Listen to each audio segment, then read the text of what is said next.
ولد له ولا والد له ولا زوجة له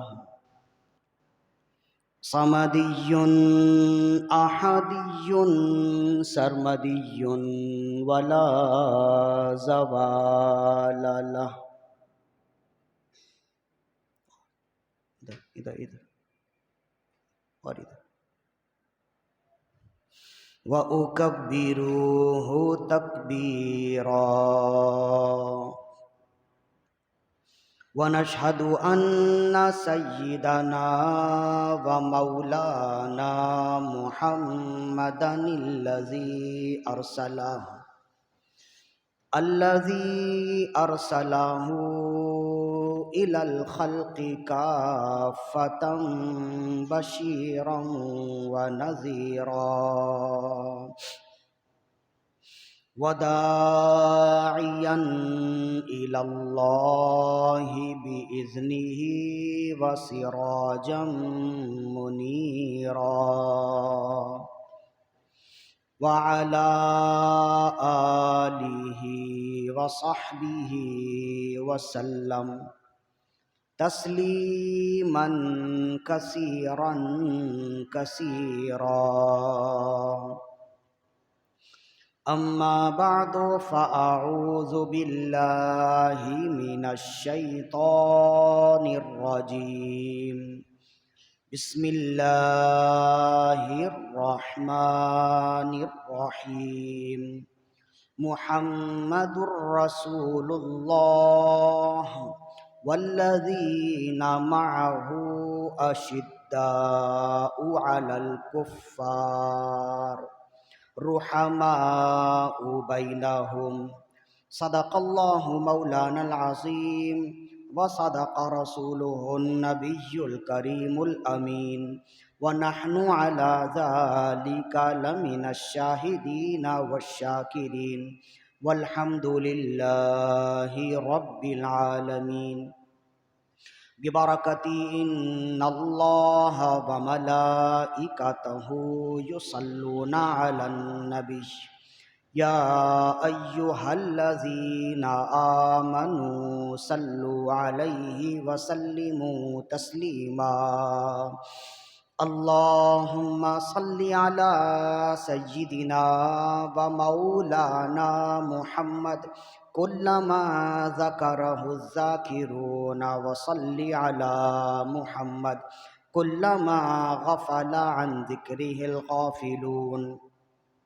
فإن من جودك الدنيا وضرتها ومن علومك علم اللوح والقلم. دعا إلى الله فالمستمسكون به مستمسكون بحبل غير منفصم. مولاي صل وسلم دائما أبدا على حبيبك خير الخلق كلهم. ثم الرضا عن أبي بكر وعن عمر وعن علي وعن عثمان ذي الكرم. يا ربي بالمصطفى بلغ مقاصدنا واغفر لنا ما مضى يا واسع الكرم.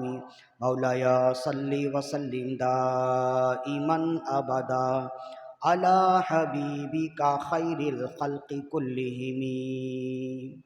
حمد و صلات کے بعد تمام تعریف، تمام محاسن و مکارم و محامد اسی ذوالجلال والاکرام کے لیے ہے جس نے لفظ کن سے کائنات کی تخلیق فرمائی.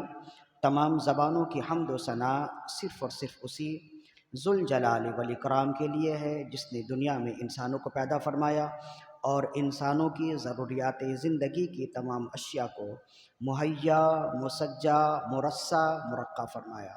تمام تر تعریفات، تمام تر حمد و ثنا صرف اور صرف اسی رب لم یزل کے لیے ہے جس نے انسانیت کی رشد و ہدایت کے لیے انبیاء کرام علیہم الصلاۃ والسلام کو مبعوث فرمایا کہ وہ نفوس قدسیہ کاملہ دنیا میں آ کر اللہ کی وحدانیت اور اپنی رسالت لوگوں تک پہنچاتے رہے۔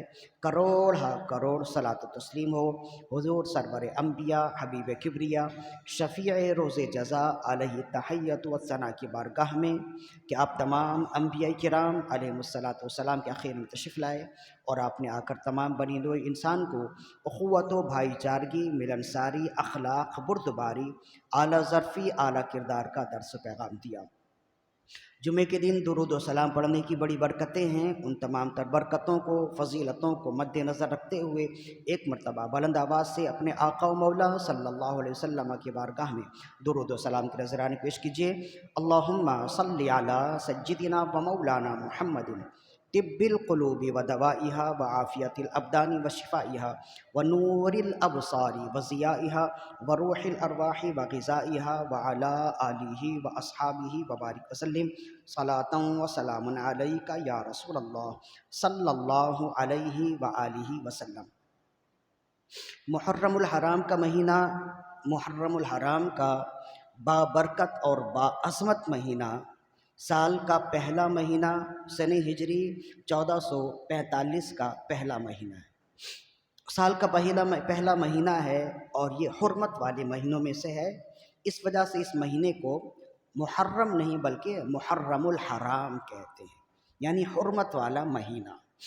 اس مہینے میں بڑی یادگاریں ہیں، بڑے واقعات ہیں جو مسلسل ہم بیان کرتے چلے آ رہے ہیں، اور بالخصوص جب اس مہینے کا تعلق شہدائے کربلا سے ہوا تو اس مہینے کی یادگاری میں مزید اضافہ ہوا، اور اس مہینے کی عظمت کو مزید اضافہ ہوا جب اس کا تعلق شہدائے کربلا سے ہوا۔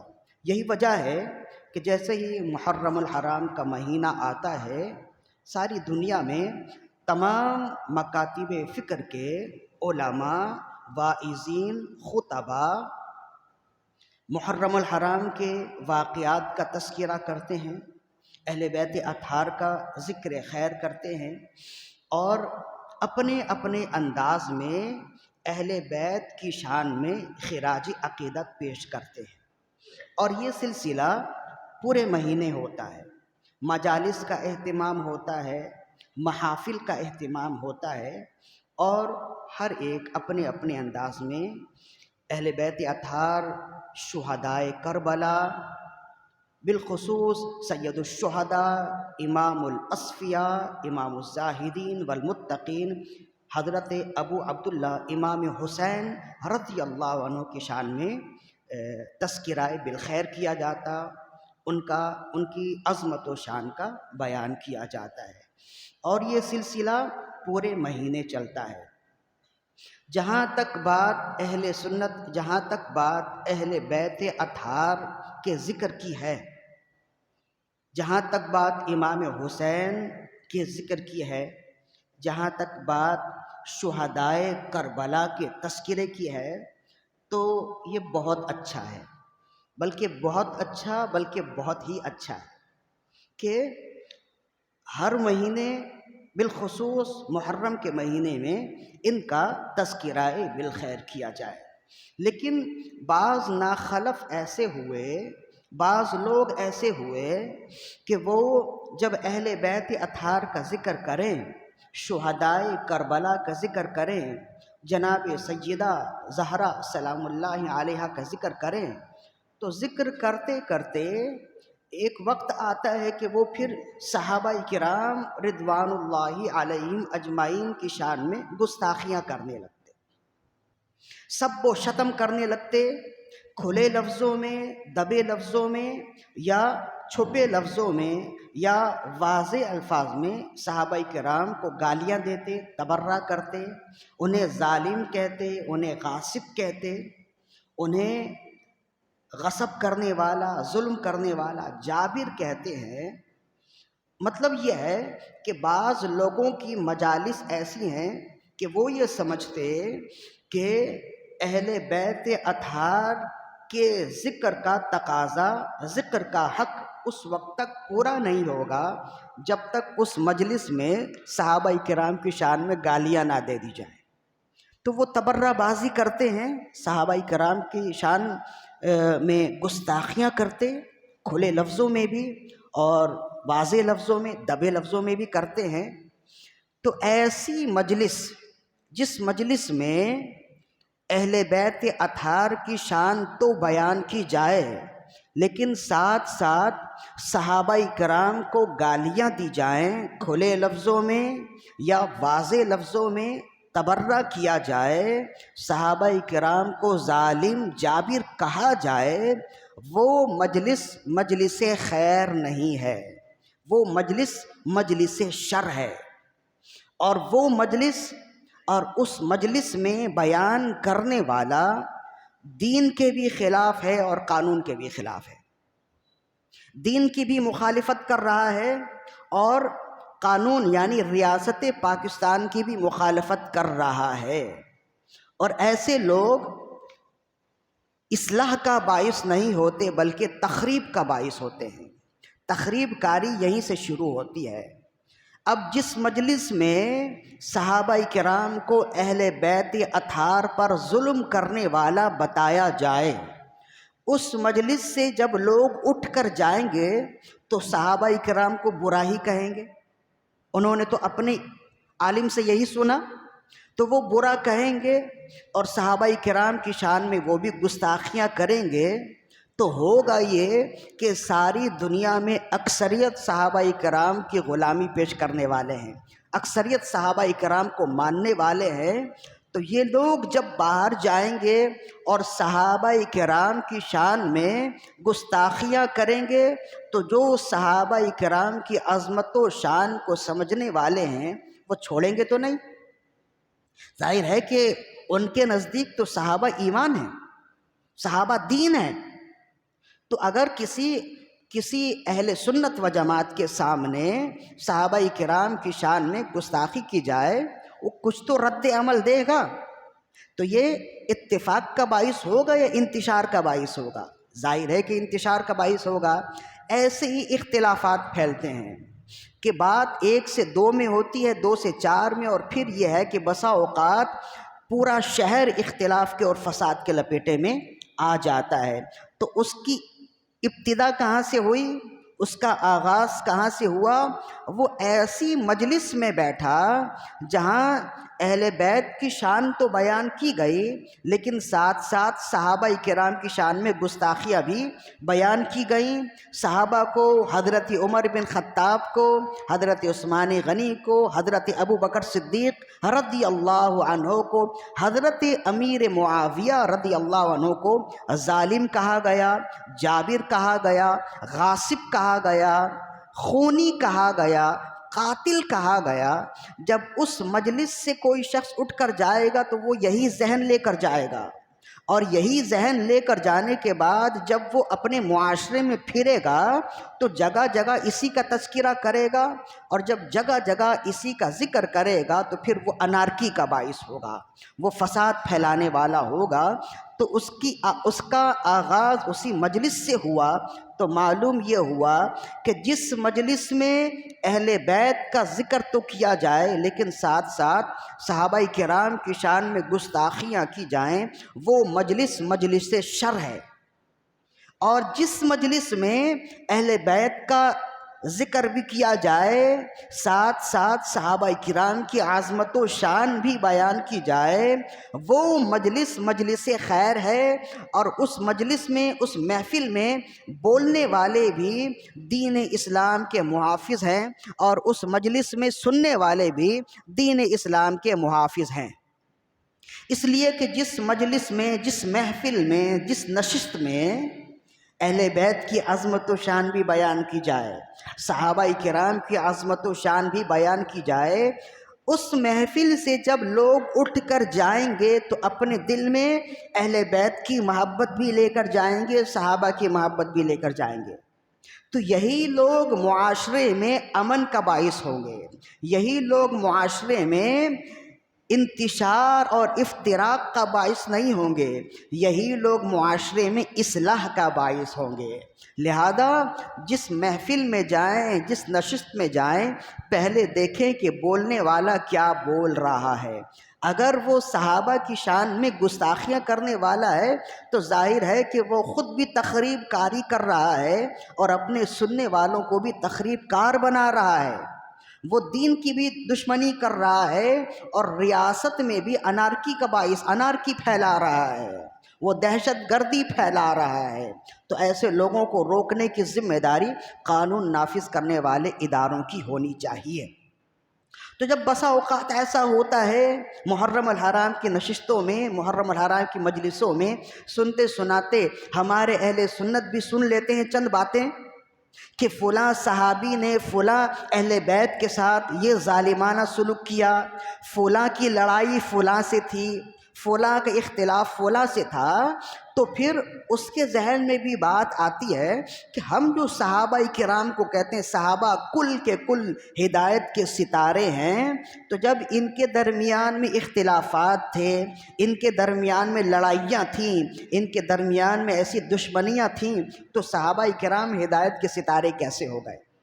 ظاہر ہے کہ یہ سوشل میڈیا کا زمانہ ہے، بعض اوقات انسان نہ سنتے ہوئے بھی بہت کچھ سن لیتا ہے، بعض اوقات نہ دیکھتے ہوئے بھی بہت کچھ دیکھ لیتا ہے۔ سوشل میڈیا ایک تو وائرل ہے نا، وہ تو چل رہا، ایک وائرل چیز ہے جو چل رہی ہے، چلتے چلتے آپ کو معلوم نہیں ہوتا آپ کے دائیں بائیں کون سی چیز ہے، اچانک آپ نے سوئپ کیا اور سامنے کوئی ایسا بیان آ گیا جس میں صحابہ کی شان میں گستاخیاں ہیں، صحابہ کو ظالم و جابر کہا گیا، تو بندہ سن لیتا ہے، اور ان چیزوں میں شیطان سننے میں زیادہ کان ہلا دیتا ہے۔ تو اس طرف جب بندہ سن لیتا ہے تو سوچنے پر مجبور ہو جاتا ہے کہ کیا ان کے درمیان میں واقعی لڑائیاں تھیں، کیا ان کے درمیان میں واقعی اتنے اختلاف تھے؟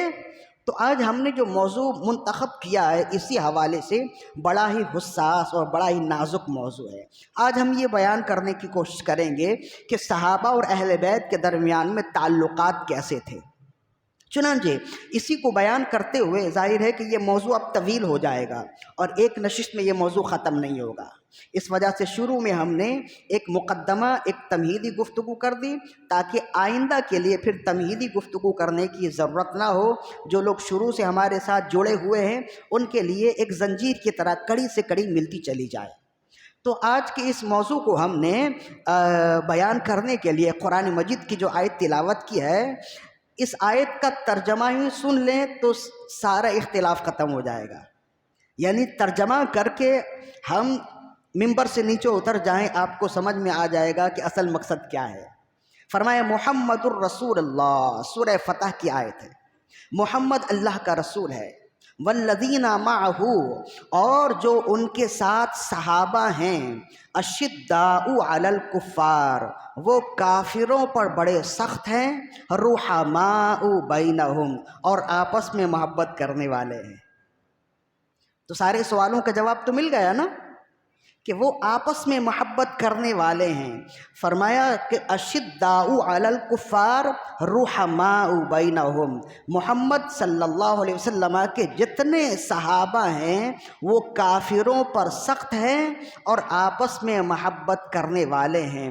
ان دو صفات کا ذکر سب سے پہلے کیا، اس کے بعد اور بھی صفات ہیں جس کا ذکر ہے، جو ابھی موضوع نہیں ہے تو ہم نے اسے چھیڑا بھی نہیں اور پڑھا بھی نہیں ہے۔ فرمائے سب سے پہلے محمد صلی اللہ علیہ وسلم کے جو صحابہ ہیں وہ کافروں پر سخت ہیں اور آپس میں محبت کرنے والے ہیں۔ اب کافروں پر سخت کیسے ہیں، ایک دو مثالیں اس کی سنیے تاکہ مزید اور مطالعہ گہرا ہوتا چلا جائے۔ امام حکیم ترمذی نے نوادر الاصول میں لکھا اس حدیث کو، غزوہ بدر ختم ہو گیا، اس کے بعد حضرت ابوبکر صدیق رضی اللہ عنہ اسلام کے پہلے خلیفہ، افضل البشر بعد الانبیاء بالتحقیق، حضرت صدیق اکبر رضی اللہ عنہ کے ایک صاحبزادے ہیں عبد الرحمن بن ابو بکر۔ غزوہ بدر میں یہ مسلمان نہیں ہوئے تھے اور مشرکین کی طرف سے مسلمانوں کے خلاف لڑنے کے لیے آئے تھے۔ ایک وقت آیا کہ یہ بھی مسلمان ہو گئے۔ جب مسلمان ہو گئے تو ایک مرتبہ اپنے بابا جان کی خدمت میں حاضر تھے، عرض کرنے لگے بابا جان ایک وقت ایسا تھا غزوہ بدر میں لڑتے لڑتے آپ تو میرے تلوار کے نیچے آ گئے تھے، میری تلوار کی زد میں آ گئے تھے، لیکن میں نے چھوڑ دیا اس لیے کہ سامنے باپ ہے۔ حضرت صدیق اکبر رضی اللہ عنہ کی ایمانی حرارت جوش میں آئی، فرمانے لگے بیٹے تم نے تو باپ سمجھ کے چھوڑ دیا تھا، لیکن اگر تم میری تلوار کی زد میں آ جاتے، میں نہیں دیکھتا کہ یہ بیٹا ہے، میں تو فقط یہ دیکھتا کہ یہ رسول اللہ کا مخالف ہے، میں فوراً سر اڑا دیتا۔ تو یہ ہے دلیل اشداء علی الکفار کی، کہ سامنے باپ ہو، بیٹا ہو، ماموں ہو، تایا ہو، یہ جتنے نام لیے نا سب کی مثالیں موجود ہیں۔ اشداء علی الکفار کی تفسیر میں سب کی مثالیں ہیں، جتنے ہوں، جتنے قریبی یا دوری رشتہ دار ہوں، اگر وہ رسول اللہ کے مخالف میں آئے تو ہم اسے ایسے نکال کر پھینک دیتے ہیں جیسے دودھ میں سے مکھی نکال کر پھینک دیتے ہیں۔ اشداء علی الکفار کی یہ زندہ تفسیر ہے جو حضرت صدیق اکبر رضی اللہ عنہ نے دی ہے، جن کے اعلیٰ حضرت نے جس کو 2 لفظوں میں بیان کیا اور فرمایا انہیں مانا انہیں جانا نہ رکھا غیر سے کام، للہ الحمد میں دنیا سے مسلمان گیا۔ کہا کہ زندگی ہم نے رسول اللہ کے نام کر دی ہے، ہم نے مانا ہے تو انہی کو مانا ہے اور ہم نے جانا ہے تو انہی کو جانا ہے۔ ایک رسول اللہ صلی اللہ علیہ وسلم کی زوجہ ہیں، آپ کی بیوی ہیں حضرت ام حبیبہ، ابو سفیان کی بیٹی ہیں، امیر معاویہ رضی اللہ عنہ کی بہن ہیں۔ حضرت ام حبیبہ رضی اللہ عنہا بڑا مقام و مرتبہ پایا، صحیح بخاری مسلم میں ان کی کئی روایات موجود ہیں۔ تو رسول اللہ صلی اللہ علیہ وسلم کی خدمت میں ہیں، اور ابو سفیان ابھی مسلمان نہیں ہوئے، وہ تو فتح مکہ میں مسلمان ہوئے نا۔ حدیبیہ کا موقع ہے، سنہ ہجری 8 میں مکہ فتح ہوا، سنہ ہجری 6 میں واقعہ حدیبیہ ہے۔ تو حدیبیہ کے موقع پر جب رسول اللہ صلی اللہ علیہ وسلم صحابہ کرام کو لے کر جا رہے تھے عمرہ ادا کرنے کے لیے، 1500 صحابہ کرام، قریباً 1500 یا 1400 کے قریب صحابہ کرام عمرہ ادا کرنے جا رہے تھے، راستے میں روک لیا گیا اور مکی والوں نے کہا ہم آپ کو تو آنے نہیں دیں گے۔ تو وہاں کچھ سفارتی تعلقات ہوئے، کچھ سفارتی گفتگو ہوئی، مختلف سفیر آتے رہے، وہاں سے بھی آتے رہے، یہاں سے بھی جاتے رہے، ایک طویل واقعہ ہے۔ تقریباً 40 سے 50 دنوں تک رسول اللہ حدیبیہ کے مقام پر ہی جلوہ افروز رہے، صحابہ کرام بھی رہے، دنوں میں اختلاف ہو سکتا ہے لیکن حدیبیہ کے مقام پر رہے۔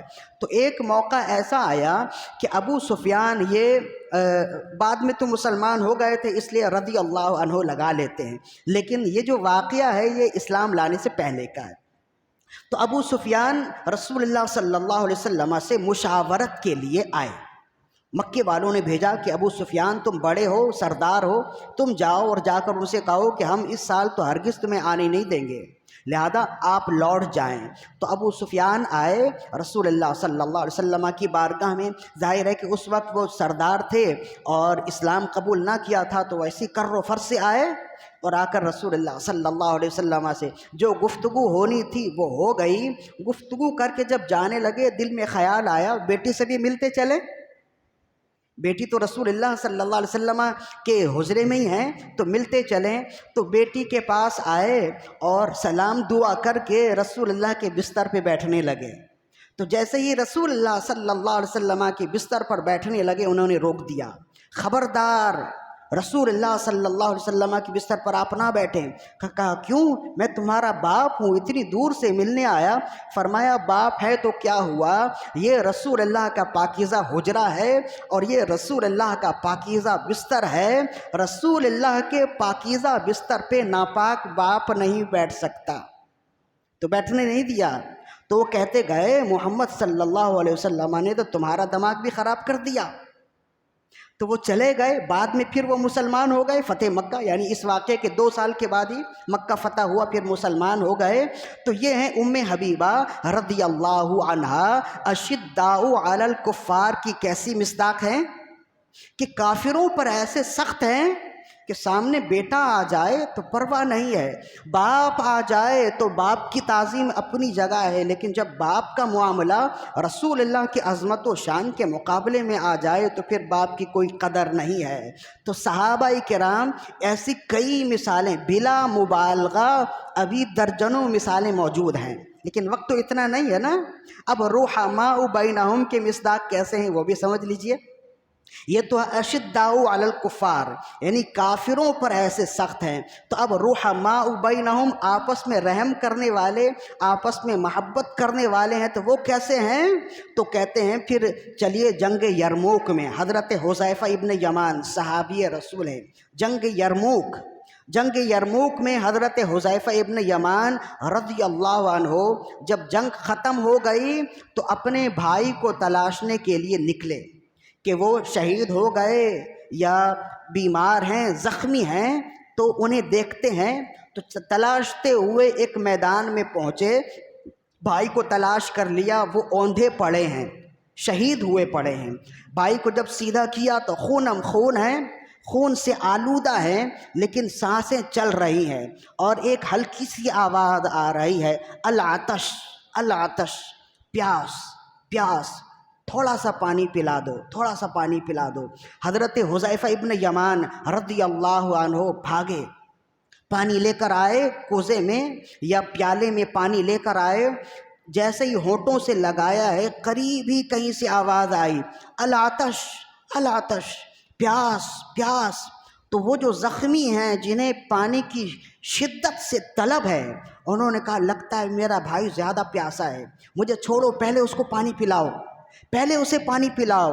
حضرت حذیفہ بھاگے، وہاں ان کی طرف بھاگے پانی پلانے کے لیے، وہ بھی زخموں سے چور چور ہیں، پانی پلانے کے لیے ان کے قریب گئے، ہونٹوں سے پانی کا پیالہ لگایا ہے، قریب سے اور آواز آئی، مجھے پانی پلاؤ، مجھے پانی پلاؤ۔ انہوں نے کہا میرا بھائی مجھ سے زیادہ پیاسا ہے، اسے پانی پلاؤ۔ اب جب وہاں گئے تو وہ دیکھا کہ وہ بھی زخموں سے چور چور ہیں۔ اب جب انہیں پانی پلانے کے لیے جیسے ہی منہ میں لگایا، وہ پیالہ لگایا، قریب سے آواز آئی، مجھے پانی پلاؤ، العطش العطش۔ تیسرے نے بھی چوتھے کی طرف ریفر کر دیا، کہا کہ لگتا ہے مجھ سے زیادہ میرے بھائی کو پیاس لگی ہے، اسے پانی پلاؤ۔ وہ تھوڑا دور تھا، اب جب وہاں تک پہنچے تو دیکھا کہ وہ تو شہید ہو گئے۔ واپس تیسرے تک پہنچے، وہ بھی شہید، واپس دوسرے تک پہنچے، وہ بھی شہید، اور بالآخر جب اپنے بھائی تک پہنچے تو وہ بھی شہید ہے۔ تو آخری وقت بھی بھائیوں سے محبت ایسی ہے کہ ایسی بے مثال محبت ہے کہ اسلام کیا دنیا کی تاریخ میں ایسی بے مثال محبت نہیں ملتی کہ آخری وقت میں رسول اللہ نے فرمایا پیاس بہت لگتی ہے، اور آخری وقت میں بھی پیاس کی شدت سے طلب ہونے کے باوجود رحماء بینہم کے ایسے مصداق ہیں کہ اپنے اوپر دوسروں کو ترجیح دیتے اور اپنی پیاس کو دوسروں کی پیاس پر قربان کرتے، پھر دوسرے تیسرے پر اپنی پیاس کو قربان کرتے، تیسرے چوتھے پر اپنی پیاس کو قربان کرتے ہیں۔ امام قرطبی نے بھی لکھا اور امام غزالی نے کیمیائے سعادت میں اس واقعے کو نقل کیا ہے۔ تو یہ ہے رحماء بینہم، دونوں تصویر سامنے ہے۔ جب معاملہ کافر کا ہو جائے تو باپ ہو یا بیٹا ہو وہ کچھ بھی نہیں ہے، اور جب معاملہ مومنین کا ہو جائے تو اپنے بھائی سے جتنی محبت ہے اتنی ہی محبت دوسرے مسلمان بھائی سے ہے۔ اور اس محبت کا تقاضا یہ ہے کہ وقت وصال، وقت شہادت بھی پانی ایک دوسرے کے لیے ایثار کر رہے ہیں کہ لگتا ہے میرا بھائی مجھ سے زیادہ پیاسا ہے۔ تو یہ ایسا جذبہ ہے، یہ ایک ایسی کہانی ہے، ایسا واقعہ ہے کہ اسلام کیا دنیا کی تاریخ میں ایسا واقعہ نہیں ملے گا کہ کسی نے آخری وقت میں بھی، شہادت کے وقت بھی ایسا ایثار کیا ہو۔ اسی کو علامہ اقبال نے کہا، ہو حلقہ یاراں تو ریشم کی طرح نرم، ہو حلقہ یاراں تو ریشم کی طرح نرم، رزم حق و باطل ہو تو فولاد ہے مومن۔ جس سے جگر لالا میں ٹھنڈک ہو وہ شبنم، طوفان کا دل جس سے دہل جائے وہ طوفان، پہاڑ کا دل جس سے دہل جائے وہ طوفان۔ تو یہ ہے مومن کے جو ہے نا یہ دونوں پہلو ہیں، یہ دونوں نظریے ہیں۔ اگر اس کا مد مقابل کافر آ جائے تو اس کا کوئی نہیں، اس سے وہ محبت نہیں کرتا، لیکن اگر اس کے مد مقابل کوئی مسلمان آ جائے تو جیسے سگے بھائی سے محبت ہوتی ہے ویسے اس سے محبت ہوتی ہے۔ یہ تو ہے صحابہ کرام رضوان اللہ علیہم اجمعین کی آپس میں محبت، جس کو ہم نے بیان کیا۔ ابھی موضوعات بہت اس میں اور بھی مثالیں موجود ہیں جو ہم نے عجلت کی وجہ سے چھوڑ دیے ہیں، وقت میں تنگی کی وجہ سے۔ اب صحابہ کرام میں اہل بیت اطہار اور خلفائے راشدین کے درمیان جو محبت تھی وہ بھی محبت دیکھیے، جس کو قرآن مجید نے کہا رحماء بینہم، صحابہ ایک دوسرے کے لیے محبت کرنے والے ہیں، ایک دوسرے سے محبت کرنے والے ہیں۔ تو صحابہ میں کل صحابہ بھی آتے ہیں، بالخصوص خلفائے راشدین بھی آتے ہیں، اور ظاہر ہے کہ اسلام کے خلفاء ہیں تو ان کی زندگی ہمارے لیے مشعل راہ ہے، اور صحابہ کرام کی زندگی بھی ہمارے لیے مشعل راہ ہے، لیکن خلفائے راشدین کی زندگی بالخصوص ہمارے لیے مشعل راہ ہے۔ تو اب خلفائے راشدین کے حوالے سے سنیے کہ صاحب روح البیان نے لکھا، خوبصورت گفتگو لکھی ہے، اور ہم سمجھتے ہیں خوبصورت گفتگو کو خوبصورتی کے ساتھ آپ کو سنایا جائے تاکہ سامنے جو بیٹھے لوگ ہیں، جو خوبصورت لوگ ہیں، وہ بھی خوبصورتی کے ساتھ اس خوبصورت گفتگو کو اپنے دل کے آبگینے میں سجا لیں۔ کہتے مولا علی رضی اللہ عنہ بیمار ہوئے، صاحب روح البیان نے لکھا مولا علی رضی اللہ عنہ بیمار ہوئے تو حضرت خلفائے ثلاثہ کہتے ہیں حضرت صدیق اکبر رضی اللہ عنہ، حضرت عمر بن خطاب رضی اللہ عنہ اور حضرت عثمان غنی رضی اللہ عنہ، ان تین احباب کو خلفائے ثلاثہ کہتے۔ ان میں اگر چوتھے مولا علی رضی اللہ عنہ بھی مل جائے تو انہیں کہتے ہیں خلفائے اربع، چار خلفاء۔ تو یہ خلفائے ثلاثہ یہ احباب ایک دو نمازوں میں دیکھا کہ مولا علی رضی اللہ عنہ تشریف نہیں لائے تو کچھ تشویش ہوئی، تو معلوم کیا، جیسے کہ نمازی آپ اگر نہ آئیں تو دوسری نمازیوں کو تشویش ہوتی ہے نا، فلاں صاحب ہمارے ساتھ نماز پڑھتے تھے، ایک دو نمازوں میں نہیں آئے تو پتہ کریں۔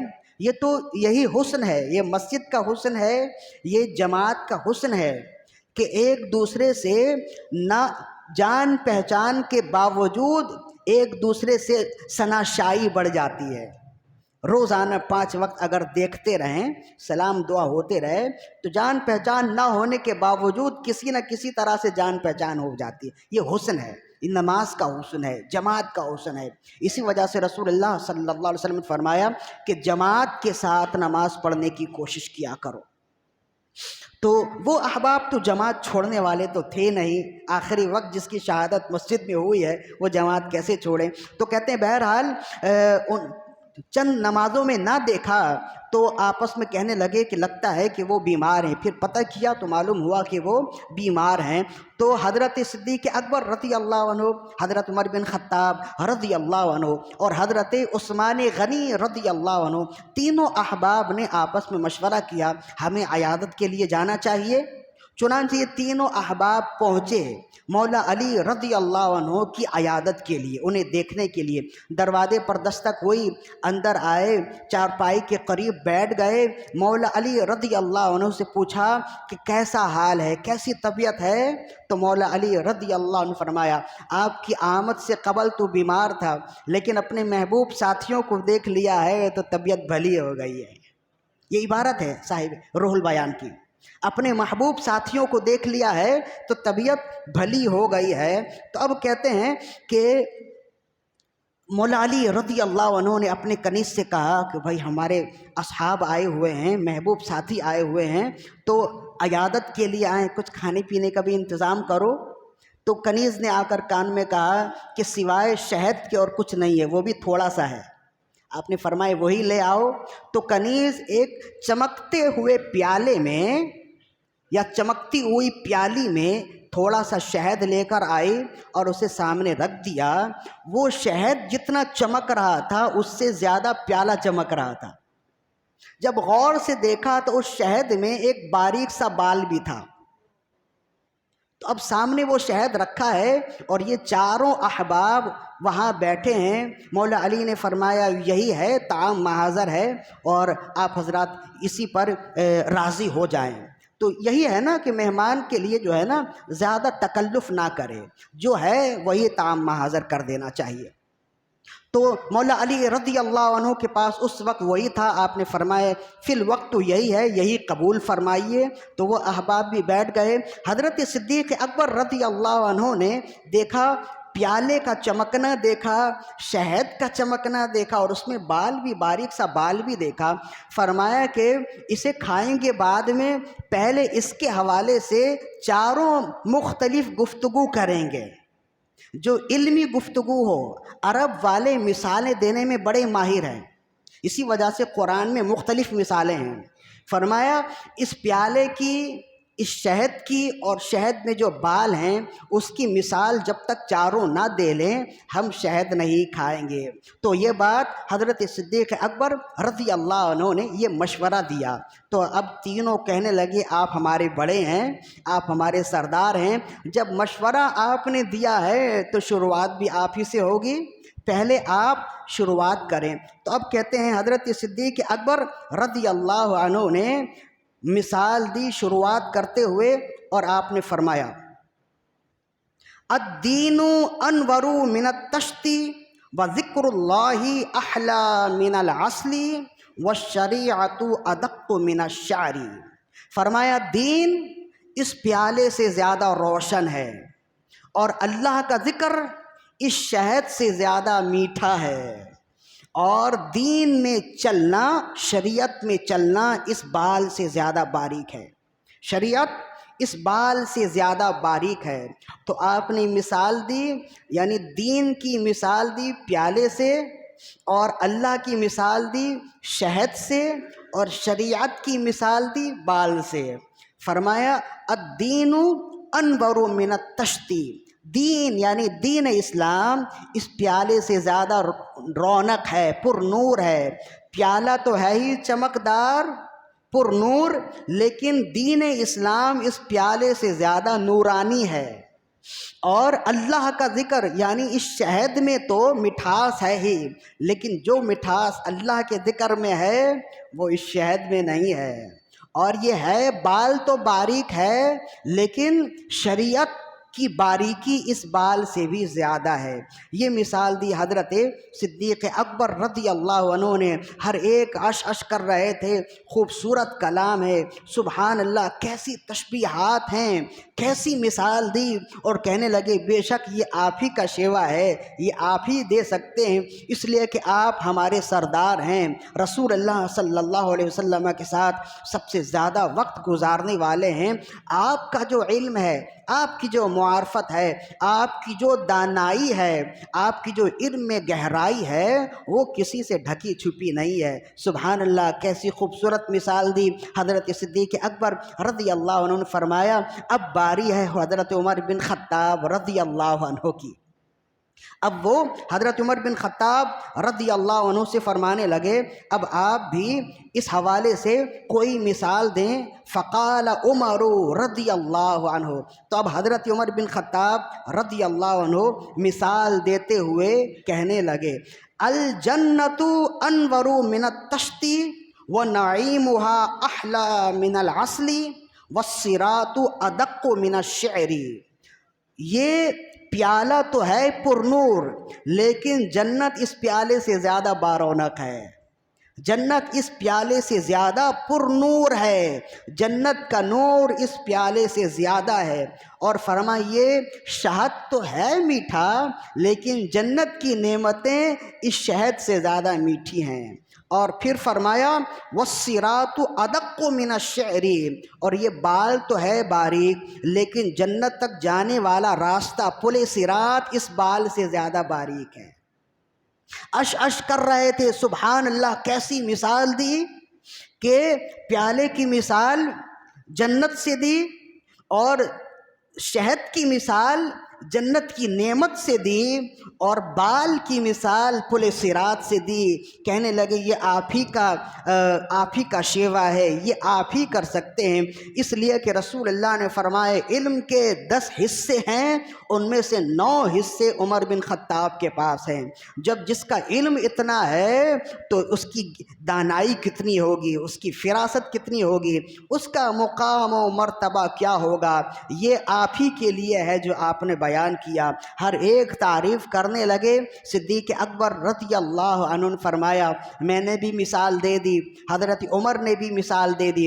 اب مثال کی باری ہے حضرت عثمان غنی رضی اللہ عنہ کی کہ آپ بھی کچھ کہیں ان تینوں چیزوں کے بارے میں. تو اب حضرت عثمان غنی رضی اللہ عنہ فرمانے لگے. فقال عثمان، حضرت عثمان غنی رضی اللہ عنہ فرمایا القرآن انور من التسطی وقراءة القرآن احلا من العسل وتفسیرہ ادق من الشعر. فرمایا یہ پیالہ تو ہے روشن لیکن قرآن اس سے زیادہ منور ہے. اس پیالے میں جو شہد ہے وہ تو ہے بہت میٹھا، لیکن قرآن کی تلاوت میں جو مٹھاس ہے وہ اس شہد سے بھی زیادہ مٹھاس ہے. فرمایا یہ بال تو ہے باریک لیکن قرآن کی تفسیر میں جو باریکی ہے وہ اس بال سے زیادہ باریکی ہے. لہذا انہوں نے یعنی پیالے کی مثال دی قرآن سے اور شہد کی مثال دی تلاوت قرآن سے اور بال کی مثال دی تفسیر قرآن سے کہ یہ پیالہ تو ہے نورانی، پیالہ تو ہے پر نور، لیکن قرآن اس سے زیادہ پر نور ہے. شہد تو ہے میٹھا لیکن تلاوت قرآن کی مٹھاس اس شہد سے زیادہ ہے. تفسیر بال تو ہے باریک لیکن تفسیر قرآن کی باریکی اس بال سے زیادہ ہے. اش کر رہے تھے سبحان اللہ، کیسی مثال دی، کیسا بیان کیا. بے شک آپ ہی کر سکتے ہیں، اس لیے کہ رسول اللہ صلی اللہ علیہ وسلم کی 2 شہزادیاں آپ کے عقد میں ہیں، تو جو نسبت آپ کو رسول اللہ سے ہے وہ کسی دوسرے کو کہاں ہے. تو جب 2 شہزادیاں آپ کے عقد میں ہیں تو رسول اللہ سے علم کا 2 حصہ بھی تو آپ کو ملا ہے. یہ آپ ہی کا حصہ ہے، یہ آپ ہی بیان کر سکتے ہیں. تینوں احباب نے بیان کر دیے. حضرت صدیق اکبر نے بھی بیان کر دیے، حضرت عمر بن خطاب رضی اللہ عنہ نے بھی بیان کر دیا، حضرت عثمان غنی رضی اللہ عنہ نے بھی بیان کر دیا. اب کہنے لگے تینوں احباب کہنے لگے ہم تو مہمان ہیں، ہم تو مہمان ہیں، میزبان تو آپ ہیں، لہذا شروعات تو آپ ہی نے کی ہے، لہذا آپ بھی بیان کریں ان تینوں چیزوں کی مثالیں، آپ بھی کچھ عطا کریں، آپ بھی کچھ عرض کریں. تو اب مولا علی رضی اللہ عنہ فرمانے لگے. فقال علی رضی اللہ عنہ، مولا علی رضی اللہ عنہ فرمانے لگے الضیف انور من التسطی وکلام الضیف احلا من العسل وقلبہ ادق من الشعر. فرمایا کہ میرے مہمان اس پیالے سے زیادہ پر نور ہیں اور مہمانوں کا کلام اس شہد سے زیادہ میٹھا ہے اور مہمانوں کے دل اس بال سے زیادہ باریک ہیں. فرمائیں اس تشت میں، اس پیالے میں تو نورانیت ہے ہی، لیکن میرے سامنے جو میرے مہمان بیٹھے ہیں ان کی نورانیت اس تشت سے زیادہ ہے، اس پیالے سے زیادہ ہے. اور اس شہد میں تو مٹھاس بہت ہے لیکن پیارے مہمانوں میں جو مٹھاس ہے، ان کے کلام میں جو حلاوت ہے، ان کے کلام میں جو مٹھاس ہے وہ اس شہد کے مٹھاس سے زیادہ ہے. اور فرمائیں یہ بال تو ہے باریک لیکن میرے مہمانوں کا دل اتنا کمزور ہے، اتنا باریک ہے کہ بال سے بھی زیادہ باریک ہے. تو کہتے ہیں تینوں احباب یہ کہہ کے اٹھے کہ سب نے اپنا اپنا حق ادا کیا. بے شک مولا علی رضی اللہ عنہ کا فرمان سب سے بہترین تھا. تو تمام احباب اپنے اپنے گھروں کو گئے. تو اب دیکھیں کہ اہل سنت و جماعت کا طریقہ یہی ہے کہ ہمارے نزدیک اب یہ واقعہ سنیں اور اس واقعے کے بعد اب جو ہمارے اطراف میں جو چہمہ گوئیاں ہوتی ہیں، جو افراتفری کا ماحول بنتا ہے کہ کوئی کہتا ہے کہ فلاں صحابی نے فلاں اہل بیت کے فلاں شخص سے اس کے ساتھ ظالمانہ سلوک کیا، اس کا مال غصب کیا، فلاں نے فلاں کے ساتھ ناروا سلوک کیا، جب ان کی باتیں سنیں اور پھر یہ تمام باتیں سنیں تو بالکل زمین و آسمان کا فرق ہے نا۔ لہذا اب گفتگو یہاں پہ آ کے رکی کہ وہ اپنا کہنے والے اور ہم اپنا کہنے والے، فرق یہ ہے کہ وہ اپنی کہانیوں بیان کرنے والے، ہم قرآن و حدیث سے بیان کرنے والے ہیں۔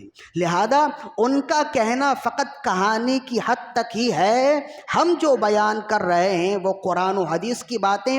اور جب قرآن کہتا ہے رحماء بینہم، یہ سب آپس میں بھائی بھائی تھے، تو ہو نہیں سکتا کہ قرآن جسے آپس میں بھائی بھائی کہے وہ آپس میں لڑنے والے ہو جائیں، ایسا ممکن ہی نہیں ہے۔ لہذا قرآن مجید کی بات وہ سچی بات ہے اور وہی اٹل بات ہے، آخری بات۔ شہدائے کربلا میں جتنے لوگ شہید ہوئے ان میں مولا علی رضی اللہ عنہ کے 9 شہزادے شہید ہوئے ہیں۔ مولا علی رضی اللہ عنہ کے 9 شہزادے شہید ہوئے۔ اب ان کے نام دیکھ لیجئے: حسین بن علی، عبید اللہ بن علی، عبداللہ بن علی، ابو بکر بن علی، عمر بن علی، عثمان بن علی، عباس بن علی، جعفر بن علی، اصغر بن علی۔ یہ 9 احباب ہیں، 9 شہداء ہیں جو مولا علی رضی اللہ عنہ کے بیٹے ہیں۔ مائیں الگ الگ ہو سکتی ہیں، باپ ایک ہی ہے، مولا علی رضی اللہ عنہ۔ اور یہ 9 کے 9 احباب شہید ہوئے واقعہ کربلا میں۔ اب ان کے نام ذرا دیکھیں، ایک کا نام ہے ابو بکر بن علی، دوسرے کا نام ہے عمر بن علی، تیسرے کا نام ہے عثمان بن علی۔ کچھ بات سمجھ میں آ رہی ہے؟ اگر ان احباب کے درمیان میں لڑائیاں تھیں، اگر ان احباب کے درمیان میں اختلافات تھے، تو کوئی اپنے مخالف کے نام پر اپنے بچوں کا نام نہیں رکھتا ہے، ایسا ہی ہے نا؟ اپنے مخالف یا اپنے دشمن کے نام پر اپنے بچوں کا نام نہیں رکھتا ہے۔ تو مولا علی رضی اللہ عنہ کا اپنے بچوں میں سے ایک بیٹے کا نام ابو بکر رکھنا، دوسرے کا نام عمر رکھنا، تیسرے کا نام عثمان رکھنا بتاتا ہے کہ رحماء بینہم یہی لوگ تھے، اور یہ بتاتا ہے کہ ان احباب کے درمیان میں کوئی لڑائی، کوئی اختلاف نہیں تھا۔ جتنی اختلافی باتیں اس زمانے میں بیان کی جاتی ہیں وہ اسی زمانے کی پیداوار ہیں، ورنہ صحابہ کرام رضوان اللہ علیہم اجمعین کے درمیان میں کوئی لڑائی نہیں تھی۔ جب آپ یہاں تک سن گئے نا، تو اب اگر آپ سے کوئی کہے نا کہ فلاں صحابی نے فلاں اہل بیت کے ساتھ ناروا سلوک کیا، فلاں نے فلاں کے ساتھ ظلم کیا، فلاں فلاں کے ساتھ اختلاف کرنے والے تھے، تو پھر آپ یہ کہیے گا کہ رکو ذرا، صبر کرو، تم نے تو اپنی کہانی بتا دی، اب ہماری کہانی بھی سنو۔ جب رب کہتا ہے رحماء بینہم، یہ سب آپس میں بھائی بھائی تھے، اور تم کہتے ہو کہ یہ آپس میں لڑ رہے تھے، تو ہم تمہاری مانیں یا رب کی مانیں؟ لہذا ہم تمہاری بات چھوڑتے ہیں، ہم رب کی ماننے والے، اس لیے کہ ہم رب کے بندے ہیں۔ اور یہی عقیدہ اہل سنت ہے کہ صحابہ کرام رضوان اللہ علیہم اجمعین اور کل اہل بیت اطہار کے درمیان میں رشتہ داریاں ہوئی ہیں، ان کے درمیان میں لڑائیاں نہیں ہوئیں۔ اور جن لڑائیوں کا ذکر کیا جاتا ہے اس کے اسباب الگ تھے، اس کے پہلو الگ تھے، اس کے اسباب ایسے نہیں تھے کہ وہ منبر و محراب سے بیان کیے جائیں۔ اگر ان احباب میں اختلافات ہوتے تو کبھی یہ رشتہ داریاں نہیں ہوتی، کبھی یہ اپنے دشمن کے نام پر ان کا نام نہیں رکھتے۔ مزید اس پر مزید اور بھی بہت ساری باتیں ہیں، ہم چاہتے ہیں کہ یہاں سے اٹھ کے جانے والے اس عقیدے کو اپنے دل میں لے کر جائیں کہ اہل بیت اطہار اور صحابہ کرام کے درمیان میں اختلاف کچھ بھی نہ تھا، تاکہ یہاں سے جو لوگ اٹھ کر جائیں وہ دین کے لیے بھی اور ریاست کے لیے بھی اصلاحی پہلو استعمال کریں، وہ یہاں سے اٹھ کر جا کر تخریب کاری نہ کریں۔ اور ہم نے پہلے بھی بتایا کہ جس مجلس میں اہل بیت اطہار کا ذکر کیا جائے اور صحابہ کرام کو گالیاں دی جائیں، وہ مجلس مجلس خیر نہیں ہے، وہ مجلس شر ہے، اور وہاں سے اٹھ کے جانے والا دین کا بھی دشمن ہوگا، ریاست کا بھی دشمن ہوگا۔ اور جس مجلس میں صحابہ کرام کا بھی ذکر کیا جائے، اہل بیت کی تعظیم و عظمت کا بھی ذکر کیا جائے، اصل میں وہی مجلس خیر ہے۔ وہاں سے اٹھ کے جانے والے دین کے بھی محافظ ہوں گے، ریاست کے بھی محافظ ہوں گے۔ اب بتائیں نا، یہاں سے جب آپ اٹھ کر جائیں گے تو آپ کے دل میں اہل بیت کی محبت بھی ہوگی اور صحابہ کی بھی محبت ہوگی۔ اب جب ایسا ہوگا تو پھر آپ بھی کامیاب ہو گئے، ہم بھی کامیاب ہو گئے۔ اللہ تعالیٰ سے دعا ہے کہ ہماری آج کی حاضری اپنی بارگاہ میں قبول و مقبول فرمائے۔ وما علینا الا البلاغ المبین۔